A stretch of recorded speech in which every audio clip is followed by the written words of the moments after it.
Hunger Games is a young adult dystopian book series written by the American author Suzanne Collins. The book was published in 2008 and it became a global bestseller. It resulted in 4 major motion pictures. The story is set in a collapsed version of North America called Pan Am. Pan Am has 12 districts ruled by a wealthy central power known as the capital. Every year, the capital forces 2 children from each district to compete in the Hunger Games, which is a televised reality show deathmatch. It's both entertainment for the elite and a punishment for past uprisings. Suzanne Collins was inspired to write this book when she found herself flicking between reality TV and Iraq media coverage. These books were designed to reflect real-world systems of power, and that's why people now use them to explain what's happening in Gaza. The system Collins warned about is visible, real, right now. In the Hunger Games, the capital is a militarized and technologically advanced center, while the rest of the population live in enclosed peripheral districts. They are responsible for producing the goods and services that fuel the capital, and they live under constant surveillance. They cannot travel. They cannot trade freely. They cannot rise economically. Since 2007, Gaza has operated under the same logic. Israel controls all its land borders, maritime access, even the airspace. Gaza has no seaport, its airport was bombed and never rebuilt, and movement of people in or out is denied. Trade is restricted, goods are embargoed, and the whole place is under the surveillance of the Israeli military. Gaza is an enclosed district, a walled zone. It does not get to control its own economy, it does not get to control its own food supplies, it doesn't even get access to clean water. In the Hunger Games, the capital deploys peacekeepers to enforce discipline in the districts. These forces maintain order through visible military presence, arbitrary violence, and extrajudicial discipline.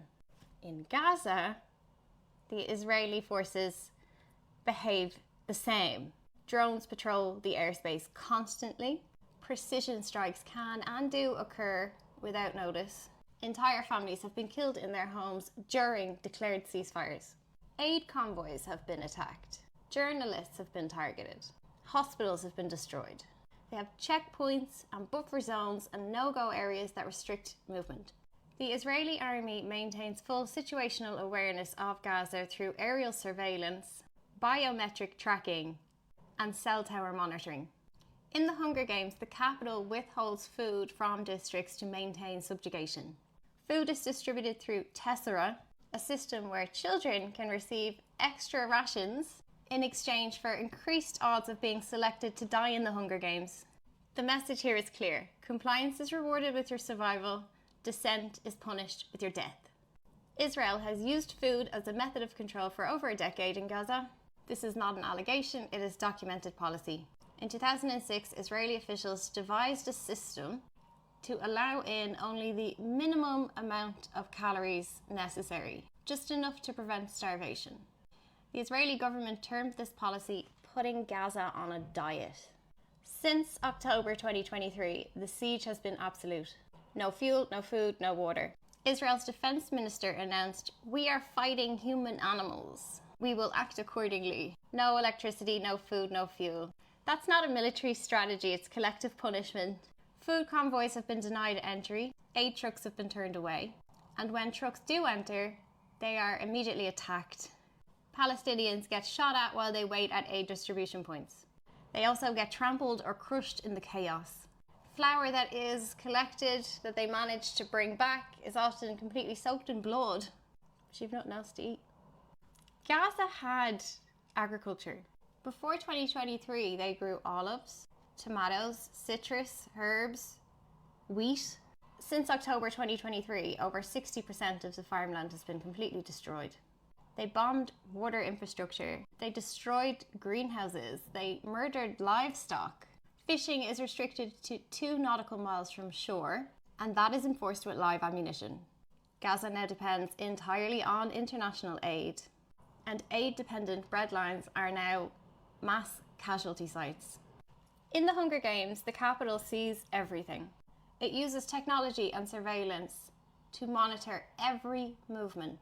Rebellions are detected before they can begin. Tributes are tracked through implants. Drones capture everything. Nothing is private, nothing is secure. Israel uses drones, AI-based target identification, biometric facial recognition. The Blue Wolf system tracks Palestinian faces and logs them into the central surveillance network. Phone networks are monitored, social media is tracked. Drones hover constantly. Gaza is under permanent digital occupation. It has been described as the most surveilled place on earth. In the Hunger Games, tributes are placed in the arena. Cameras film the deaths, while the wealthy citizens watch, bet, consume, and cheer. Death becomes a performance, not a deterrent, but state entertainment. In Gaza, deaths are not hidden. They are publicised, streamed, analysed, and then explained in Western media with clinical distance. Child deaths are debated. Hospital bombings are questioned. And if mass killing is admitted to, it's called a legitimate defense or a tragic error. The Israeli military has documented many of their own strikes with their own drone footage and then uploaded that to social media. It has used AI targeting systems such as the Habsurah, it means the gospel, that let them target in seconds with no human required. This is automated murder, and so whole families have been annihilated based on a suspicion of housing one single fighter that they weren't even housing. Aid drops have become theatre for the Israeli army. Starving civilians rush the trucks while drones hover overhead, and then soldiers open fire. The bodies fall while the international community reviews satellite footage, and Western officials just say more aid is needed. Oops.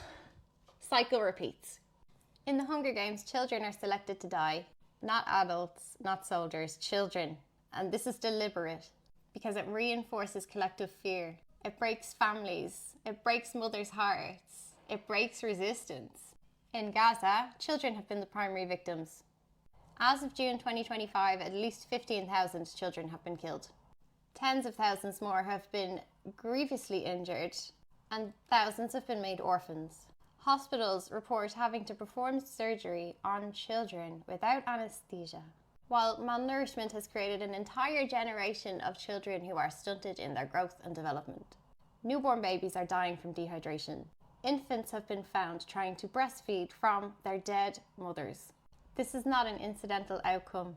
Children die because that's the way this system was built. In the Hunger Games, the capital controls the story. It edits footage and censors the rebellion. It tries to isolate the individual districts from each other, divide and conquer to prevent any unity. And it spreads fear through the media. In Gaza, Israel controls telecommunications, internet access and border control, whether journalists are even allowed in, and Palestinian journalists are being killed at unprecedented rates. The Western media relies heavily on Israeli military sources and footage. The narrative is tightly controlled. Gaza's civilians are labelled as Hamas's human shields, and hospitals are being called terror infrastructure. The Israeli military is attempting to obscure and deflect from its war crimes. Western audiences are never given the full picture. You are never shown the scale or the barbarism. The mechanics of this system are never explained to you. In the Hunger Games, the games themselves make a lot of money for the rich. The deaths generate profit through betting and sponsorship and surveillance tech. Gaza has become a testing ground for Western surveillance tech. Then these Israeli arms companies go back to the West and sell this equipment as battle-proven. But it was not used in battle, it was used in Holocaust against defenseless populations. So even your marketing is a lie. I don't know how that actually would hold up in a war, because this is not a war. The tech used in Gaza is exported globally, coming to a United States colony district near you, while these military arms contractors are making an absolute scream off the genocide. District 13 in the Hunger Games is believed to have been destroyed, but it wasn't. It went underground. It built its own system and it launched a real resistance. It became the heart of the rebellion. Gaza has been targeted repeatedly for annihilation, and it's still here. Life continues. Resistance grows. Artists, journalists, parents, teachers all continue to record and document. Israel has declared its aim to eliminate Gaza. It has displaced 2 million people and destroyed 70% of the buildings, and yet it continues to fail.